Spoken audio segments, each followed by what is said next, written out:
Hey guys, tonight we step into a world locked in ice, somewhere around 20,000 years ago, deep in the grip of the last glacial maximum. You're standing, well, shivering, on a frozen expanse that stretches as far as you can see in what will one day be the heart of the land of 1,000 lakes. It's midwinter here, though honestly the difference between winter and summer right now is mostly just the wind speed, and whether the frostbite gets you in 10 minutes or 15. Above you the sky is pale and washed out, the weak sun barely pushing through the haze. Beneath your boots lies a sheet of ice up to a mile thick, its weight pressing down the very crust of the earth. You can't hear birdsong or running water or really anything, except the faint groan of the glacier as it moves, crushing rock to powder and carving the bones of the future landscape. It's beautiful, sure, but you probably won't survive this.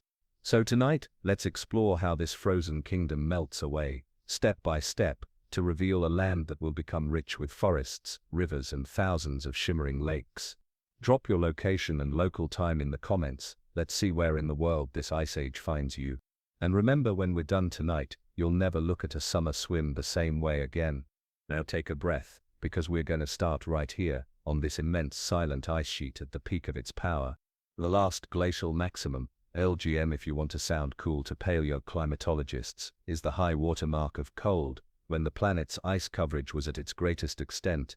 Vast slabs of ice stretched across the northern continents. In North America, the Laurentide ice sheet smothered what's now Canada and reached well into the northern United States, covering Minnesota, Wisconsin and the Dakotas under hundreds to thousands of meters of frozen mass. To the east, the Cordilleran ice sheet hugged the mountains of the Pacific Northwest. In Europe, the Scandinavian ice sheet sprawled across all of Scandinavia, Finland, and much of northern Germany and Poland, pressing deep into what's now Russia. In the southern hemisphere, ice expanded across Patagonia and the southern Andes. The combined weight of all this frozen water literally dented the continents. The climate was brutally cold. Global temperatures were about 6 to 8 K, 11 to 14 Privitif cooler than today, but in high latitudes the difference was even more extreme. Winds whipped across open plains, and permafrost stretched far beyond the ice margins. Dust storms blew from barren frozen steppes, carrying fine glacial flour ground from rock by the moving ice. Standing here, you'd see no green, no sign of the lush landscapes we take for granted. Instead, the ice sheet's surface undulates with ridges and crevices. The upper layers are compacted snow from centuries past, compressed into blue-white ice that glitters under rare bursts of sunlight. When the wind dies for a moment, you might hear the deep, low thunder of the glacier's interior shifting, a reminder that this massive body is not static, it's flowing, ever so slowly like a frozen river. And oh, the power it wields! Each year the ice sheet advances or retreats by meters, sometimes tens of meters, scouring bedrock, grinding down mountains, and leaving behind deposits that will one day shape entire ecosystems. Beneath this frozen behemoth, meltwater channels snake along the base, lubricating the ice's journey and carrying pulverized sediment toward the edges. Far to the south beyond the ice front, the land is locked in a cold steppe tundra biome, home to hardy grasses, mosses and shrubs, and the megafauna that graze them. Woolly mammoths trudge across the open plains, their curved tusks like scythes against the horizon. Steppe bison, woolly rhinoceroses, and the ever-alert packs of Ice Age wolves roam these frigid lands, following seasonal shifts in forage. Humans, small bands of hunter-gatherers exist here too, though they keep a wary distance from the ice. They follow the herds, camp near rivers when they aren't frozen solid, and work animal hides into layered clothing that might just keep them alive in the constant wind chill. Fire is their lifeline, both for warmth and for warding off predators who see humans as a walking snack. They know the glacier only as an impassable wall, a place where nothing grows, where spirits may dwell, and where a misstep into a hidden crevasse means a swift, icy grave. You, of course, are standing a bit too close to that edge, just far enough that the wind cuts at your cheeks and the snow drifts around your boots in fine, icy spray. Your breath fogs instantly, and even blinking feels like work as crystals form at the corners of your lashes. This ice sheet is not permanent, though it feels eternal. The forces that built it are already starting to shift. Far away in the tropics and oceans, small but significant changes are brewing. The Earth's orbit, axial tilt and wobble, Milankovitch cycles, are lining up in ways that increase solar radiation in the northern hemisphere's summers. It's not enough to melt the ice all at once, but the balance is tipping. The atmosphere, though still thin and cold, will slowly carry more heat toward these frozen margins, and as it does, this fortress of ice will begin to retreat, mile by mile, leaving behind the scars and treasures of its passing. Right now, though, it's hard to imagine such a transformation. The LGM is a snapshot of raw frozen dominance. The ice does not know or care that in a few thousand years, it will be gone. Beneath your feet, the ground is bent downward by hundreds of meters under the load, a bowl that will later hold rivers and lakes, forests and towns. But in this moment, it's all locked away. You take a last look across the glittering horizon, the cold biting at your ears. Somewhere far to the south, mammoths graze under a dim sun, unaware that their icy kingdom is on borrowed time. And with that thought, we're poised right at the tipping point, the moment when the ice will start to give way to the first trickles of meltwater, a quiet beginning to a transformation that will reshape entire continents. You're still at the edge of that white giant, but something subtle has shifted. The air doesn't bite quite as sharply, and when the midday sun slants low across the horizon, you notice a faint shimmer along the glacier's edge, not snow but water. Tiny rivulets trickle from beneath the ice, pooling briefly before freezing again overnight. They're the first whispers of change, the beginning of the great Ice Age retreat. The start of the ice's slow surrender isn't dramatic. There's no sudden collapse, no cinematic cracking apart. Instead, it begins with seasons tilting ever so slightly warmer. Over thousands of years, the Earth's orbit and tilt combine to give northern summers a little more sunlight, enough to melt more ice each year than winter can restore. These warmer summers shorten the snow season, turning some of the previous year's snowfall into slush, then into water that seeps downward through the glacier's crevasses. At first, the glacier barely seems to notice. Its bulk still presses down with unimaginable weight, its frozen heart still kilometers thick in places, but the balance has shifted. Each summer's melt eats just a little farther into the ice margin. Where meltwater escapes, it runs across the frozen ground in braided streams, picking up fine silt and turning the water a milky, opalescent gray glacial flour ground from bedrock beneath the ice. To the south, plant life begins to respond. Hardy mosses creep northward, exploiting patches of bare ground where the snow doesn't linger. Grasses and sedges follow, along with the herds of grazing animals that depend on them. The mammoths, bison, and reindeer move cautiously toward the glacier's edge in summer, feeding on the new growth that appears where ice has recently retreated. But the melting is not uniform. The ice retreats in fits and starts, sometimes advancing again in colder years. Its front is an uneven wall, some lobes curling forward into valleys, others collapsing back to reveal barren, rubble-strewn plains. The ice sheet is a restless giant, surging and shrinking according to the climate's subtle rhythms. Meltwater begins to pool in low-lying areas along the glacier's edge, forming proglacial lakes. At first, these are small, shallow ponds, trapped between moraines, ridges of debris pushed ahead of the ice. In time, as the retreat continues, they will grow into vast inland seas. You stand on a rise of rock, looking down at one such newborn lake. Its surface is choked with icebergs carved from the glacier, each one slowly shrinking in the summer sun, tilting and rolling before vanishing into the silty water. The air smells faintly metallic, a mix of cold stone, wet earth, and ancient ice. The melting changes the soundscape too. Instead of the glacier's deep groan, you now hear the rush of water. Streams gurgle beneath the ice, their channels shifting as sediment clogs one route and opens another. On warm afternoons, meltwater cascades down the glacier's face in silver ribbons, splashing onto rock below. If you close your eyes, you could almost mistake it for a spring rainstorm, but here every drop has been locked in ice for thousands of years. Human bands begin to venture closer. Hunters track herds into these newly thawed lands, finding fresh grazing meadows and abundant game. They gather at lake shores to fish with bone-tipped spears, their canoes carved from logs felled in warmer southern forests. But the glacier remains both a provider and a threat. Sudden collapses can send walls of ice crashing into lakes, creating waves that sweep away camps. Outburst floods, when meltwater bursts from beneath the ice in torrents, carve new channels and erase entire valleys in hours. One afternoon, you witness such a surge. The lake at the glacier's foot, swollen from weeks of warm weather, suddenly breaks through an ice dam. A roar echoes across the land as water the color of liquid stone tears through the valley. Trees, boulders, and unlucky caribou are swept along, vanishing into the chaos. Hours later, when the torrent subsides, the landscape is unrecognizable. A new braided riverbed glistens under the sun, the old channel buried beneath fresh sediment.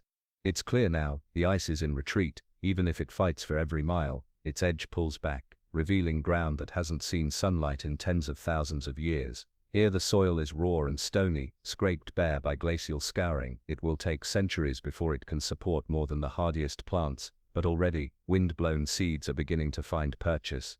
The melting is part of a chain reaction. As the ice shrinks, its bright surface reflects less sunlight, allowing the darker ground and water to absorb more heat, which speeds the melting. The oceans rise slowly as more meltwater flows into them, changing currents and affecting climate far from the ice front. Even in tropical regions, weather patterns begin to shift, the fingerprints of the retreat visible on a global scale.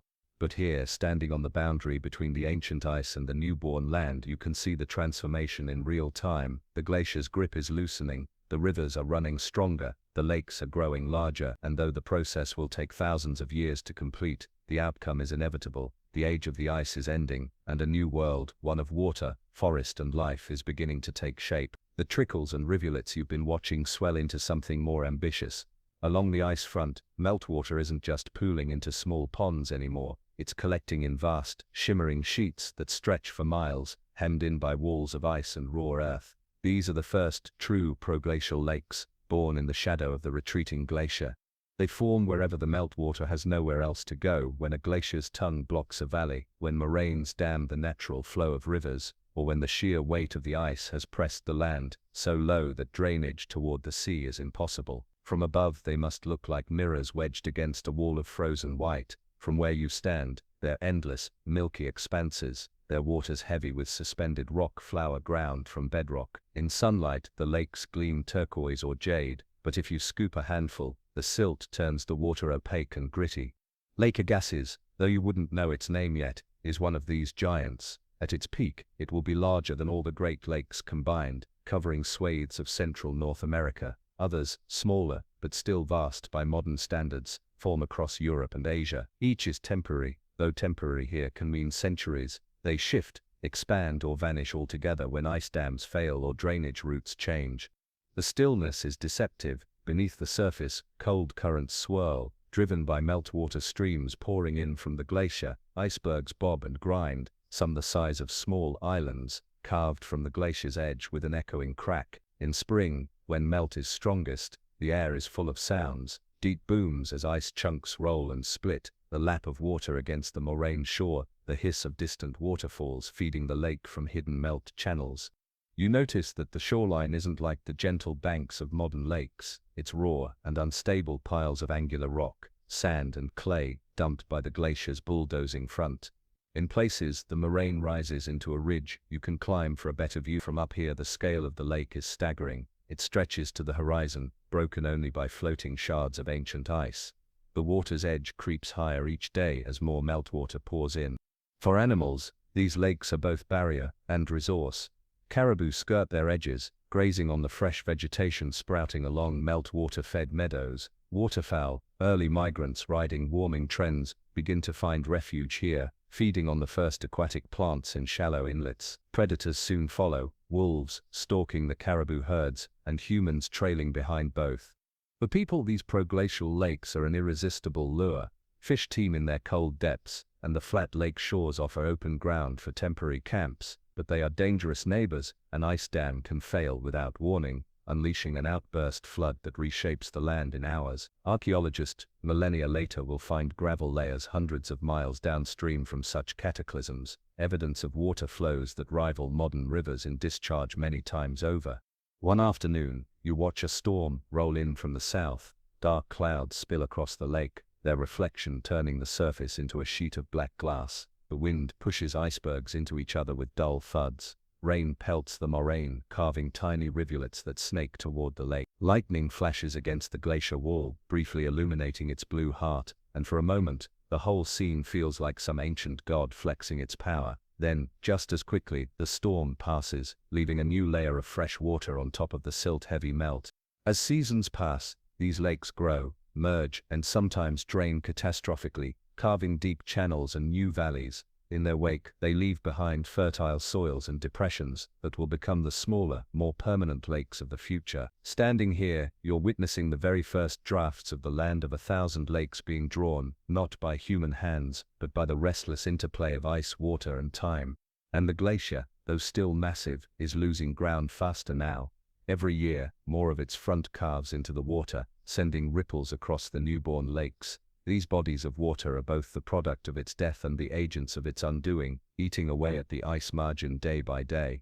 You might not realize it yet, but the story of these lakes will echo long after the ice is gone, in the shape of coastlines, the roots of rivers, and the soils beneath forests, yet to grow. For now, though, they are wild, unpredictable, and astonishingly beautiful, a fleeting phase in the world's transformation from frozen desert to water-rich paradise. If you've been watching closely, you've probably noticed that the water from these newborn lakes doesn't always stay put. Sometimes it finds a way out, not gently, but with the full, unstoppable force of an ice age flood. The retreating glacier isn't just leaving lakes behind, it's redrawing the map of rivers, carving new pathways, and erasing old ones in a geological blink.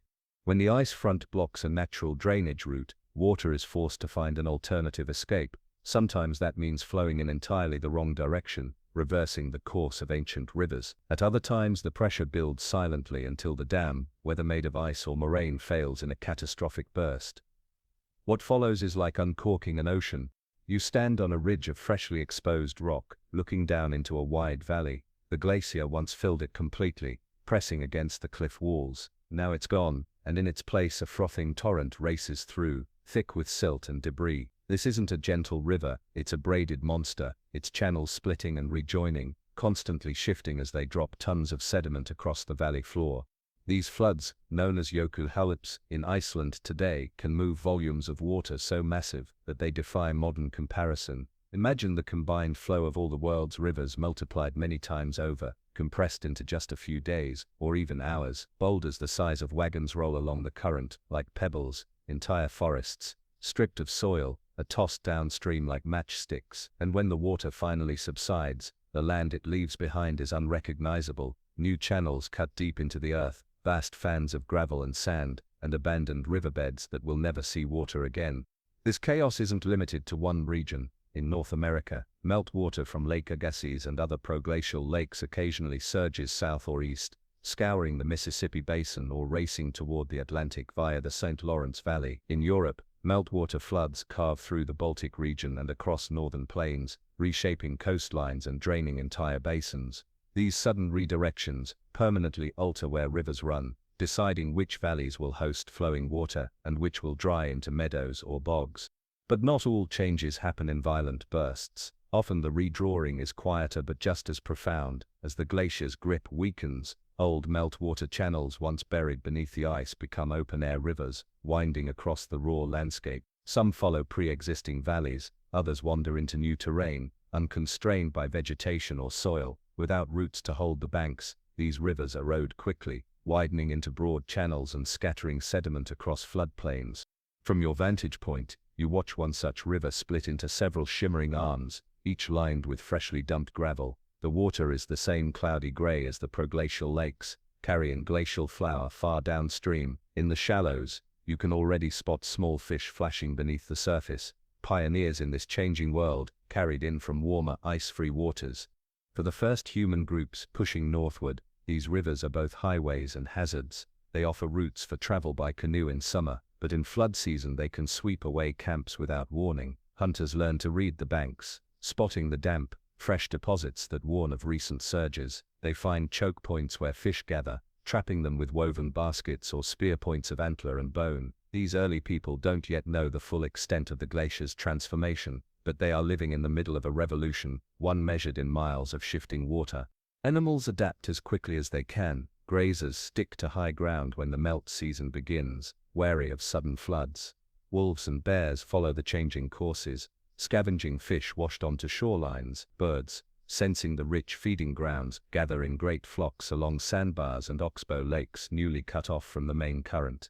What's striking is how quickly this network of rivers and floodplains starts to feel permanent, even though in geologic terms it's anything but. A channel that runs deep and wide one year might vanish the next, buried under gravel, or abandoned as the water takes a shorter route. Over decades, these changes etch new drainage patterns into the land, setting the stage for the modern rivers we know today.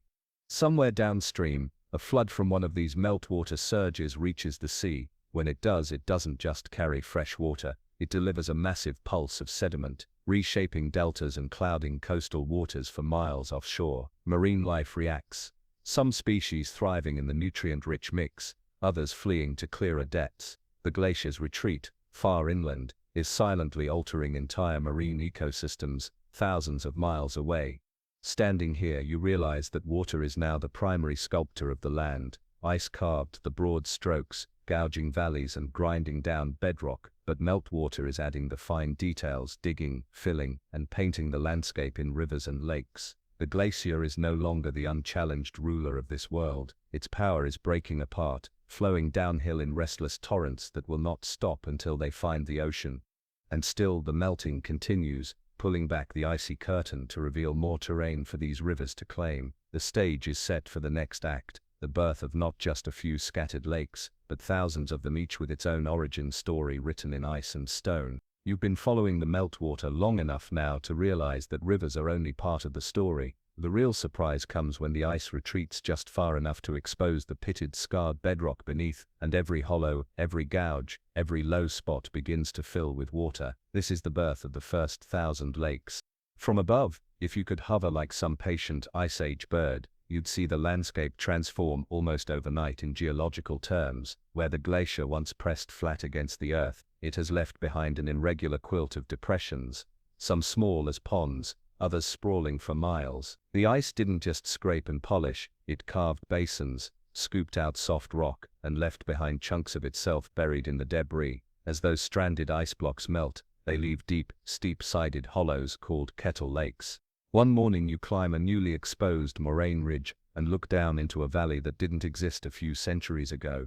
It's now dotted with a dozen fresh lakes, their surfaces rippling under a light breeze. Some are linked by narrow streams, others isolated entirely, each reflecting the pale northern sky. Around their shores, thin bands of green mosses, sedges, and tiny wildflowers have sprung up in the first flush of summer warmth. These lakes are cold, shockingly so. The water comes not from rain but from glacial melt and seepage through the raw gravel and sand left behind by retreat. Even in midsummer, ice still floats in the deeper ones, slowly turning the water's surface into a mosaic of shifting blue and white. But despite the chill, life is already creeping in. Insects skim the shallows, algae blooms faintly on submerged rocks, and birds stop to rest during migrations. Not all lakes are born quietly. When large chunks of ice buried in sediment finally give way, the collapse can flood nearby lowlands in hours. You pass one such spot. Yesterday it was a marshy hollow. Today it's a shimmering basin filled to the brim, the newly formed shoreline strewn with uprooted plants. The sheer number of these lakes is staggering. In what will one day be Finland, the land is still rebounding from the ice's crushing weight, tilting and reshaping the drainage patterns so that water pools everywhere. In North America's upper Midwest, the glacier has left behind a maze of basins that will become Minnesota's famed 10,000 lakes, though the real number will be much higher. To the casual observer, it might look as if the land was designed for water to linger, but it's all the accidental artistry of ice. For early humans pushing into these regions, the lakes are magnets. They're rich with fish, surrounded by grazing land for game and fringed with resources: willow for weaving, cattails for food and fiber, reeds for shelter mats. Camps spring up on their shores in summer, canoes ply their surfaces, and stories begin to circulate about which lakes are bottomless or cursed, which teem with fish and which never give up a catch. The animals are just as drawn to them. Moose wade in the shallows to feed on aquatic plants. Beaver, already shaping their own watery worlds, find these new basins perfect for dam building. Birds nest in the reeds, while predators patrol the edges, looking for an easy meal. Every lake becomes a microcosm of survival and opportunity. And yet, they are fragile. Many will not last long in the grand scheme. Some will silt in quickly as streams dump sediment into their depths. Others will merge with neighboring basins, their shores eroding in floods. A few will drain entirely if a natural dam gives way, but countless others will endure, settling into their role as permanent features of the landscape. You kneel at the edge of one kettle lake, dipping your hand into the icy water. It's startlingly clear. You can see smooth stones at the bottom, and strands of green algae waving gently. This water has been locked in ice for millennia, only now tasting freedom. It's almost as if the land itself is sighing, finally released from the glacier's crushing embrace. From here forward, lakes will define this region. They will dictate where forests grow, where animals migrate, where people settle, and eventually where towns and cities rise. And they are only multiplying as the glacier continues to retreat, leaving behind more hollows, more basins, more mirrors to catch the northern sky.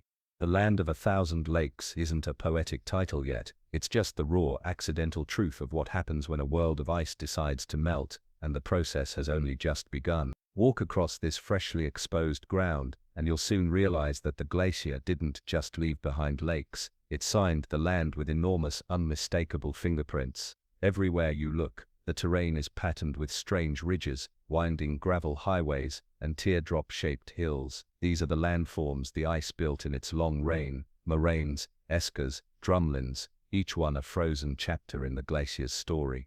A moraine is the most obvious of these. Imagine the glacier as a massive bulldozer, pushing everything in its path: boulders, gravel, sand, clay into a ridge at its edge. When the ice melts back, those ridges remain, marking the line of its former front. You can walk along one now, a crest of loose rock and earth that snakes for miles, sometimes enclosing basins that will become lakes. It feels almost like a wall built by some long-forgotten people, but it's entirely the work of slow, relentless ice.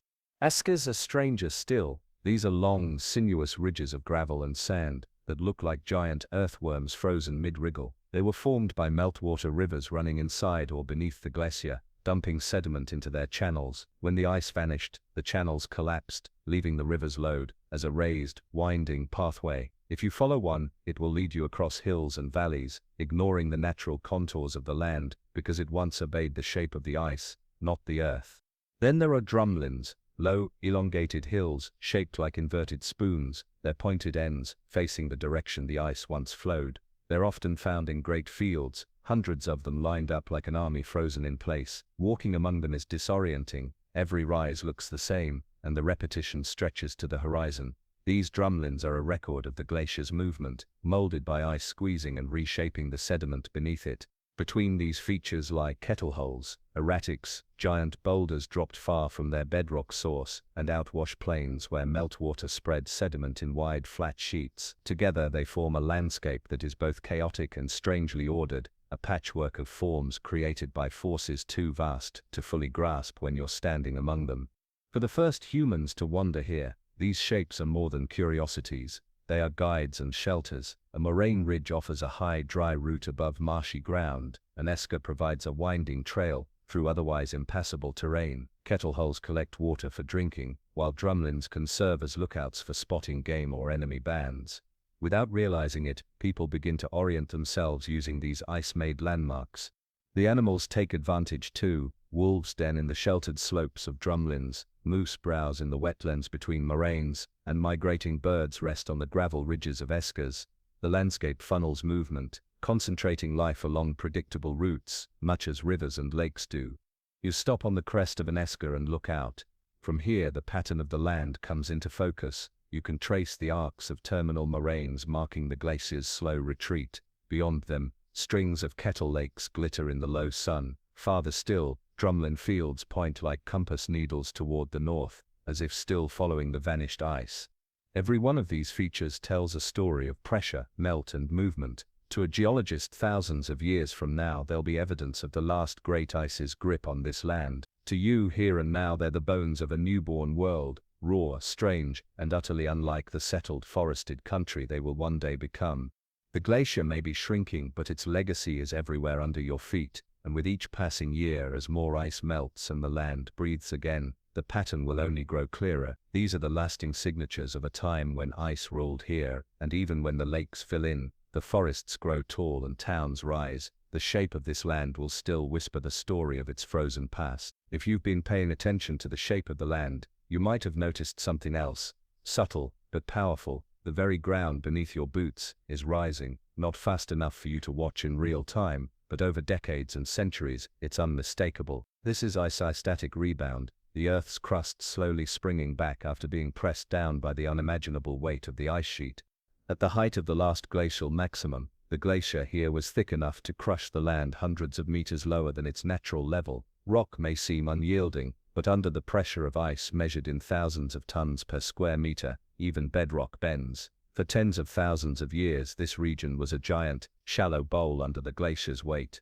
Now that the ice is melting, that bowl is lifting. It doesn't happen evenly. Some areas rise faster than others, depending on how thick the ice was and how quickly it disappeared. The movement is slow but relentless, like a deep breath drawn over millennia, and with every inch of rise, the shape of the coastline changes, rivers tilt into new courses, and entire lakes drain or shift.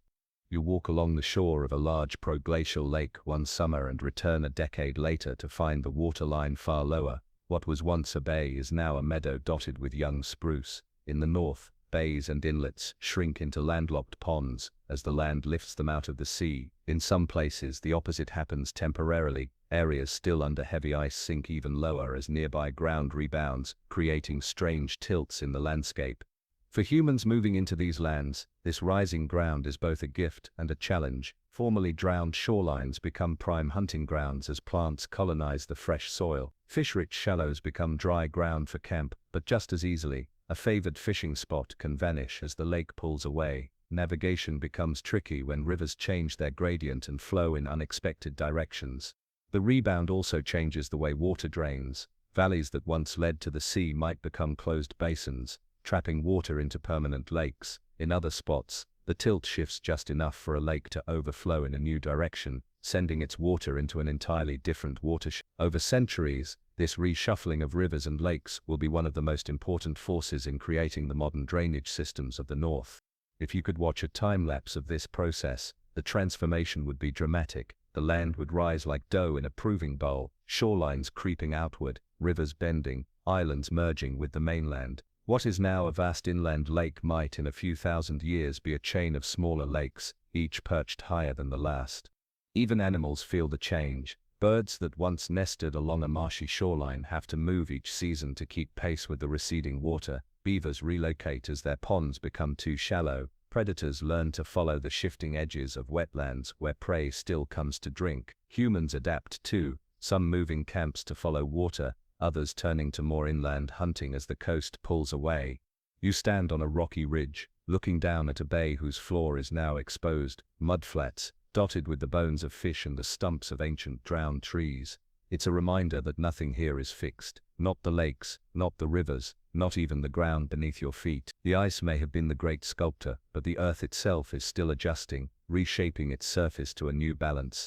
In the distant future, long after the last of the ice is gone, these rebound-raised lands will carry the faint memory of their sunken past. Beaches will be stranded far inland, marine shells will be found on forested ridges, and the pattern of lakes and rivers will still tell the story of a world once crushed under ice and still rising from it. As the land rises and the ice retreats, the stage is set for something long absent from this place, life that isn't just passing through. At first, the bare ground looks like nothing but rock, gravel and mud, a desert of cold stone, but give it a few years, a few decades, and green begins to creep in from the south. It starts with the pioneers, the hardy, almost reckless plants that can survive in thin soil, constant wind, and freezing nights. Mosses arrive first, their spores carried on the wind. They cling to damp cracks in the rock, trapping bits of dust and organic debris. Lichens follow, etching themselves into the stone, with slow chemical work, breaking it down into the first true soil. These are the quiet builders, setting the foundation for everything that will come next. With a little soil comes the next wave, grasses, sedges, and dwarf shrubs. They spread quickly in summer, turning grey-brown slopes into patches of green. Their roots anchor the loose sediment left by the glacier, making it harder for the wind and meltwater to strip it away. Along the shores of lakes and streams, reeds and rushes appear, providing shelter for insects and spawning fish. The climate is still cold, but warmer than it was at the height of the ice. Summers are long enough to support a growing season, and each year more species arrive. From the south, willow and birch push northward, their seeds carried by birds and wind. Soon after come the first spruce and pine, taking root in sheltered valleys where snowmelt provides steady moisture. The scent of resin begins to mix with the sharp mineral tang of newly exposed stone. Where plants lead, animals follow. At first, the megafauna of the Ice Age, mammoths, mastodons and woolly rhinoceroses, graze on the tundra-like meadows. Steppe bison wander in herds, while reindeer travel between seasonal feeding grounds. Predators, such as wolves, cave lions, and brown bears move in to hunt them. Over time, as forests spread, the mix of species changes. moose appear in the wetlands, beaver begin to dam small streams, and forest-adapted deer replace some of the open plain grazers. Birds are quick to take advantage of the new habitats. Waterfowl nest in the reeds of kettle lakes. Raptors circle over open clearings, taking hares and voles. Songbirds find the early thickets of willow and birch perfect for nesting. Their calls a new sound in a landscape once ruled only by wind and ice. From your vantage point on a low ridge, you watch a patch of green that wasn't here last summer. A clump of birch saplings has taken hold near the lake's edge, their leaves trembling in the breeze. Beyond them, the far hills are still bare, but you can imagine how they'll look in a century dark with spruce, fringed with marsh, alive with bird calls and the rustle of leaves. For early humans, this spread of vegetation is a game changer. Forests mean new materials, wood for shelters, bows and fires, bark for containers, sap for glue. They also bring new animals to hunt and new plants to gather. Camps that were once temporary hunting outposts can now become seasonal settlements, returning each year to fish, hunt and harvest from familiar grounds. This greening of the land is not a smooth, uninterrupted march. Sudden cold spells can halt the advance, killing young trees and pushing the tree line back. Floods from melting ice can drown low-lying vegetation, but the overall trend is clear. Life is reclaiming what the ice held for so long.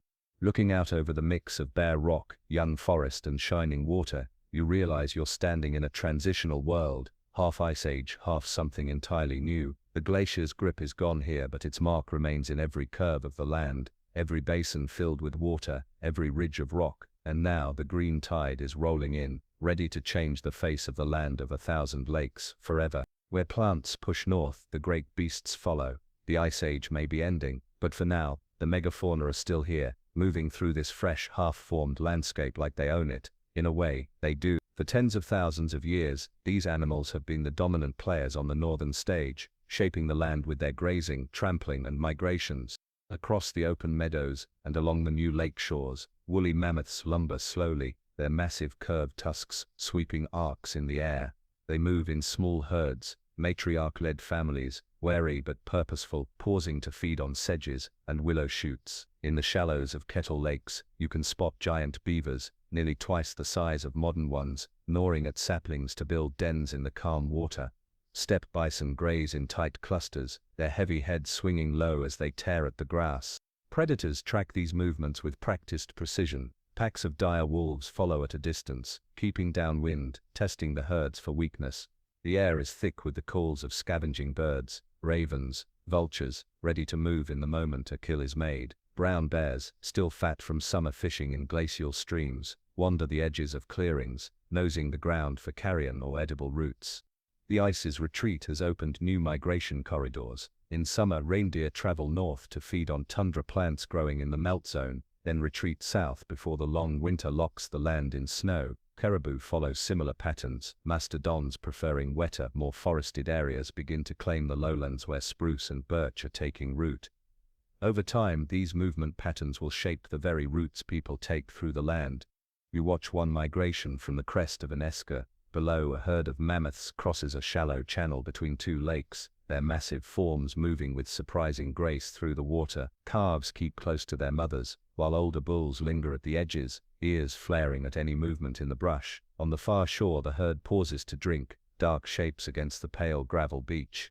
For humans, these animals are both opportunity and danger. A mammoth can feed a band for weeks, but hunting one takes planning, courage, and luck. Giant beavers offer valuable hides and meat, but can be aggressive in defending their lodges. Predators aren't shy about stealing kills or attacking people outright if food is scarce. The presence of these animals also changes the land in subtle ways. Mammoths uproot young trees as they graze, keeping some areas open and delaying the spread of forest.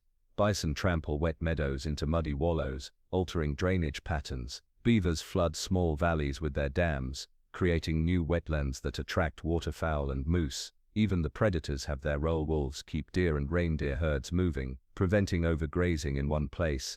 And yet, this balance won't last forever. You can already sense the fragility in it. As the climate warms and forests advance, some of these species will lose ground, open meadows will shrink, and the cold-adapted grazers will find fewer places to feed. For now, though, they roam in abundance, their paths crossing with humans more often as both push deeper into the newly revealed lands. The sound of this place is unlike anything in the frozen centuries before. Instead of the lonely groan of ice, you hear the splashing of animals in shallows, the low rumble of mammoth calls, the honking of geese overhead. The air smells of trampled vegetation, damp earth, and the musky scent of big game. It's clear that the glacier's retreat hasn't just made room for water and plants, it's reopened the north to a surge of life on four legs, furred and feathered, all moving in a dance as old as the Ice Age itself. And every step they take is part of the story of how the land of 1,000 lakes will be shaped, long before humans claim it as their own. The animals may have been the first to reclaim this new land, but they aren't the only ones adapting. Not far behind them come the first human bands, small groups of hunter-gatherers, drawn north by the promise of game, fresh water and untouched resources. They're stepping into a world still in transition, where the ice lies just beyond the horizon, but the valleys and shores are alive with opportunity. These people move lightly, carrying only what they can haul on their backs or drag on simple sleds. Their tools are a mix of stone, bone and antler flint blades for cutting hides, bone harpoons for fishing, heavy spear points for the dangerous work of hunting megafauna. Clothing is layered hides, stitched with sinew, lined with fur. It's not armor against the cold so much as a shield against the unpredictable. One day, warm sun and clouds of mosquitoes, the next, icy wind off the still melting glacier. Their arrival isn't random, they follow the herds, reindeer, bison, mammoths, along well-worn migration corridors. They camp by kettle lakes, rich in fish, choosing spots where moraines provide shelter from the wind. In summer they gather berries, edible roots and greens from the young forests. In winter they rely on dried meat, smoked fish, and the hides they've prepared for shelter and warmth. You come upon one such camp, nestled between a ridge and a small lake. Smoke curls from a fire pit lined with river stones. Fish are strung up to dry on wooden racks. Nearby, two hunters work over a fresh kill, a young reindeer stripping the hide clean, the smell of blood mixing with the resin scent of freshly cut spruce cones. The sound of scraping tools blends with the distant calls of waterfowl. These people are not just surviving, they're exploring. Scouts range farther each season, mapping the shape of the land in memory, where the rivers run fast, where the beavers build, which lakes freeze earliest. Stories are passed along at night, half practical knowledge, half myth tales of spirits in the ice, of dangerous floods that can swallow a camp, of certain valleys where the game is always plentiful.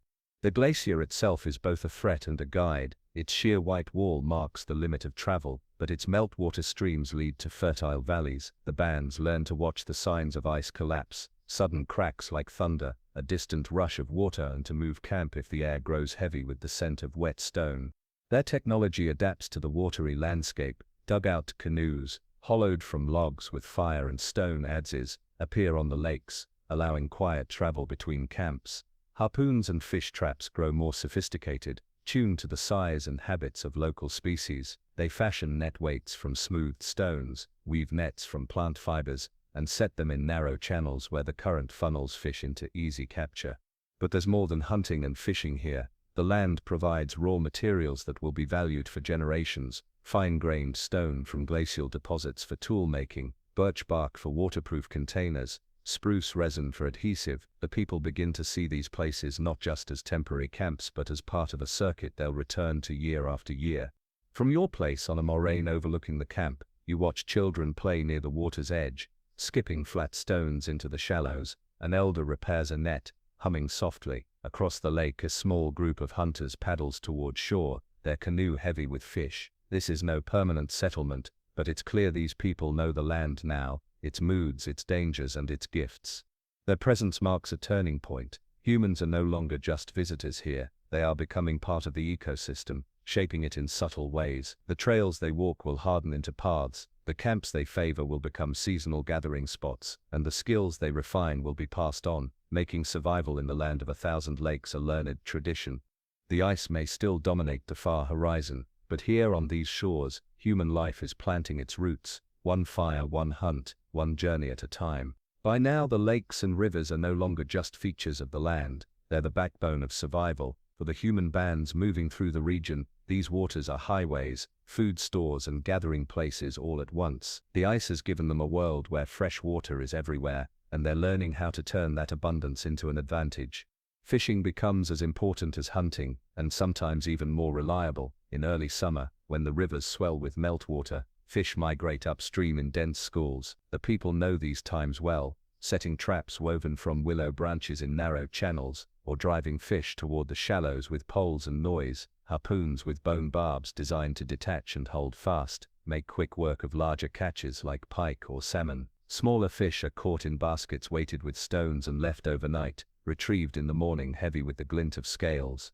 Canoes transform how they move across the land. Lakes that once would have taken days to walk around can now be crossed in an afternoon. Camps can be broken and moved by water, with hides, tools and children loaded into the dugouts. It's quieter than traveling overland, and safer in many ways. Fewer predators, less need to fight through dense undergrowth. But it has its own dangers. Sudden storms that whip the surface into whitecaps, ice still floating in the shallows well into spring, and the treacherous pull of rivers where the current runs faster than it seems. The lakes also offer seasonal abundance beyond fish. Waterfowl nest in the reeds, ducks, geese, swans, providing eggs in spring and meat later in the year. Berries and edible plants grow thick along the moist shores. Beavers, with their prized pelts and fat-rich meat, are hunted here, though not without risk. Cornering one in the water can end with a deep bite or worse.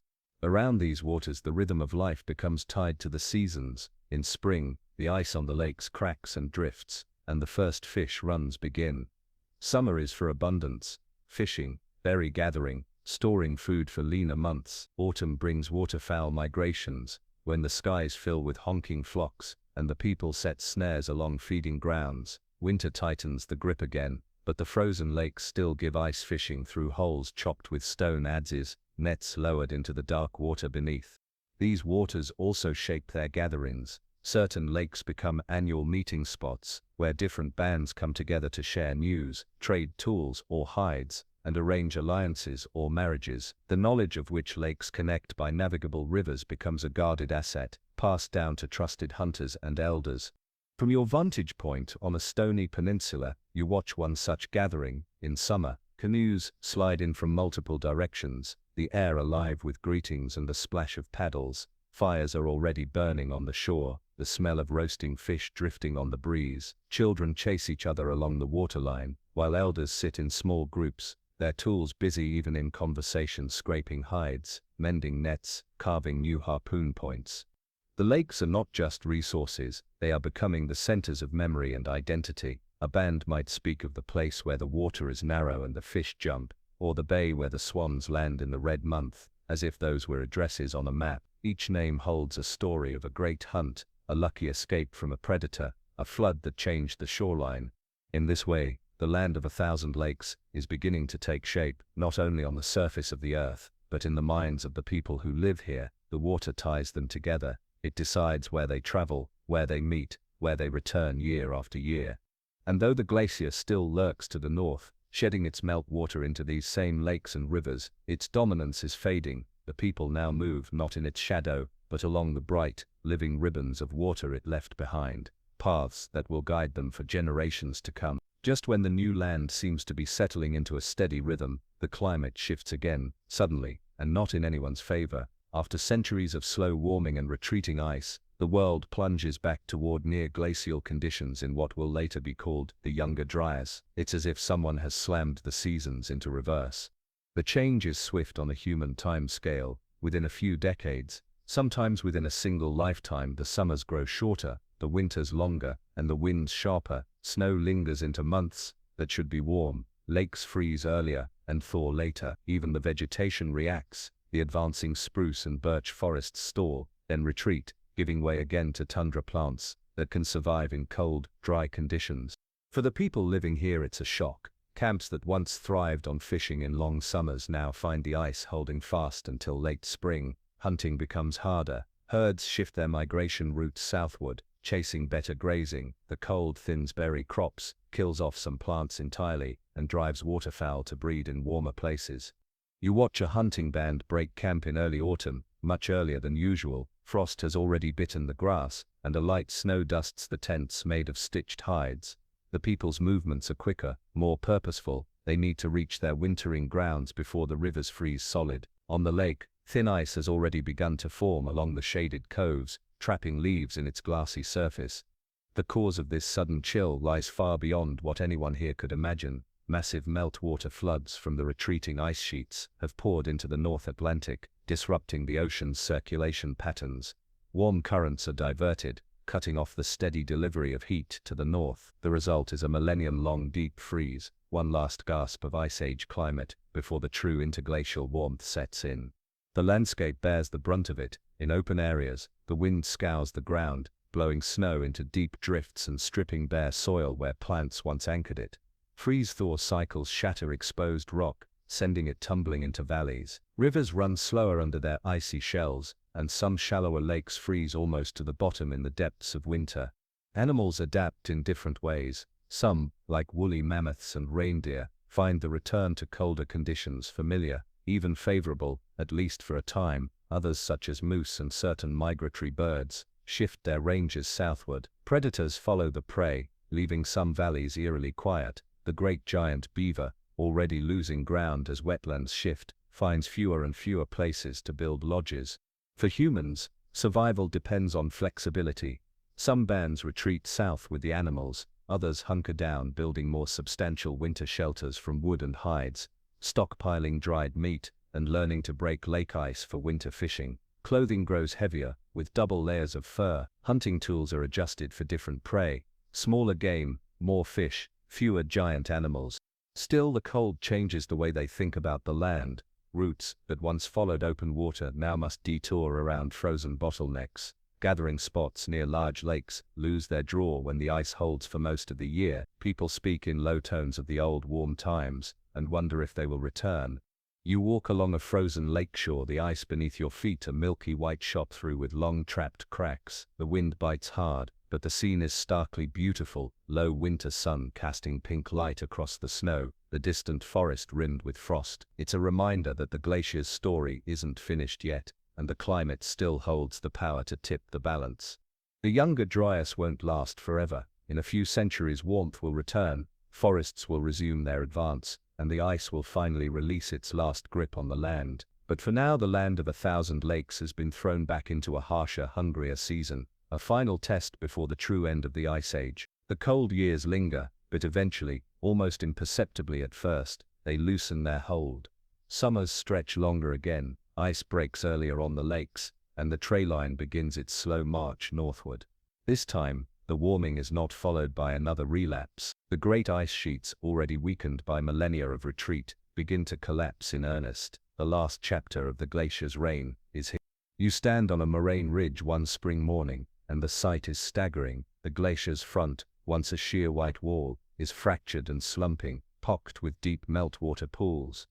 Runnels of turquoise water snake across its surface, plunging into dark crevasses with hollow roars. The air carries the smell of wet stone and silt, mingled with the faint, cold tang of ancient ice. When a large section calves away, it's not subtle. The sound is a thunderclap, followed by a deep rumble as the mass collapses into a proglacial lake, sending waves surging outward. Icebergs the size of houses bob and roll in the wake, their undersides a deep, luminous blue. Birds wheel overhead, shrieking at the disturbance, and chunks of ice wash up on the shore hours later, hissing as they melt. Meltwater floods are now more frequent and larger than ever. Channels carved over centuries are widened in days, carrying torrents of water that strip valleys bare and deposit thick layers of gravel downstream. In some places, the collapse of an ice dam drains an entire lake in a single cataclysm, leaving behind stranded fish flopping in the mud and boats carefully pulled ashore the night before now sitting absurdly in the middle of a meadow. The final retreat exposes landscapes that haven't seen the sun in tens of thousands of years. Freshly scoured bedrock shines in the light, patterned with long grooves, where the glacier dragged boulders across its back. In low basins, stranded chunks of ice buried under layers of sediment melt slowly, collapsing into kettle lakes that fill with the runoff from nearby hills. Leaf moves in quickly, moss and lichen take the rock, then grasses and shrubs. Birds explore new nesting grounds along the shores of the freshly formed lakes. Fish find their way in from connecting streams, some carried by floods, others by humans who see the opportunity to stock a good fishing spot. Beavers arrive, industrious as ever, and begin to build in the quiet coves. For the people living through this, it's both exhilarating and dangerous. The retreating ice opens new hunting grounds, new fishing lakes, and fresh stands of timber, but it also brings instability, floods, collapsing ice walls, unpredictable weather near the glacier's edge. Bands traveling too close to the ice risk being caught in sudden outburst floods, or buried by falling ice. Those who keep a safer distance still watch the horizon for signs of change, knowing that a route passable one year may be gone the next. There's a strange beauty in this final collapse. The glacier is no longer an unassailable wall but a wounded giant, shrinking visibly from year to year. Its meltwater feeds the very lakes and rivers that will define this land for millennia, leaving behind not destruction alone, but abundance. Standing on a rise above a valley, newly freed from ice, you can see the transformation taking shape in real time. Where a year ago there was only barren gravel, a thin mist rises from a winding stream. Patches of green trace the water's course, and the sun catches on the surface of a brand new lake, its edges still raw and muddy. The age of ice is ending here. The glacier's final retreat will seal the shape of the land of 1,000 lakes, the basins, the channels, the shorelines, that generations of humans and animals will know as home. In its passing, the ice leaves not emptiness, but a world remade. The ice is gone now. From this part of the world, the horizon, once a jagged wall of blue-white, is open sky. In its place lies a water-rich landscape that would look almost unrecognizable to someone who walked here just a few centuries earlier. The last meltwater has drained from the highest valleys, and the chaos of shifting rivers is calming into something more permanent. The modern lake systems, the ones we would recognize today, are taking their final shapes. Many of the great proglacial lakes have either burst their icy dams, or quietly drained through new channels, leaving behind chains of smaller, stable lakes. Some occupy deep basins, carved directly into bedrock. Others fill shallow hollows between ridges of moraine. Kettle lakes, born from the melting of stranded ice blocks, are scattered everywhere, sometimes no bigger than a pond, sometimes stretching for miles. The raw, silty water of the early melt years is clearing, settling into the stillness that lets aquatic plants root and fish populations grow. Rivers now have steady courses, their braids tightening into well-defined channels. Many flow from lake to lake in a stair-step pattern, spilling over rocky sills left by glacial scouring. Waterfalls thunder where streams drop from higher basins, their spray feeding lush moss and ferns. The sound of running water is constant here, not the violent roar of melt floods, but a steady, almost musical presence. The forests have expanded to the edges of the lakes, anchoring the shorelines with deep roots. In sheltered bays, reeds sway in the breeze, sheltering fish fry and nesting birds. Beavers have transformed quiet inlets into networks of ponds, slowing the flow and creating even more habitat. The air is busy with life, loons calling over the water, dragonflies skimming the surface, the splash of a moose stepping into the shallows to feed. Humans, too, have adapted fully to this new world. Seasonal camps are still the norm, but they now return to the same lakes year after year, knowing which bays are best for fishing, which islands offer safety from predators, and where the wild rice grows thick in late summer. Dugout canoes are carved smoother and sleeker, perfect for long journeys between connected lakes. Nets are woven with finer mesh, hooks are carved with precision, and storage pits for smoked fish are dug deep into the sandy soils of the ridges. You paddle, with one such group, along a chain of lakes on a warm summer day. The water is so clear you can see the pale stones on the bottom, shifting slightly under the current. Every few miles, you portage across a short stretch of land, hauling the canoe over your shoulders along a well-worn path. At each crossing, you notice how the lakes are arranged, almost like stepping stones, a perfect route carved by ancient ice. Some lakes are already becoming central to identity. People begin to name them, not just for practical navigation but for the stories tied to them. The place where the giant fish was caught, the bay of the burning sky for its sunsets, the water between two winds for the way breezes meet there. These names will endure long after the people who first spoke them are gone. From a high moraine, you can see the full picture, lakes glittering like pieces of broken glass, scattered across a green and silver quilt of forest and water. The glacier is gone, but its fingerprints are everywhere in the shapes of the basins, the curves of the shorelines, the ridges between valleys.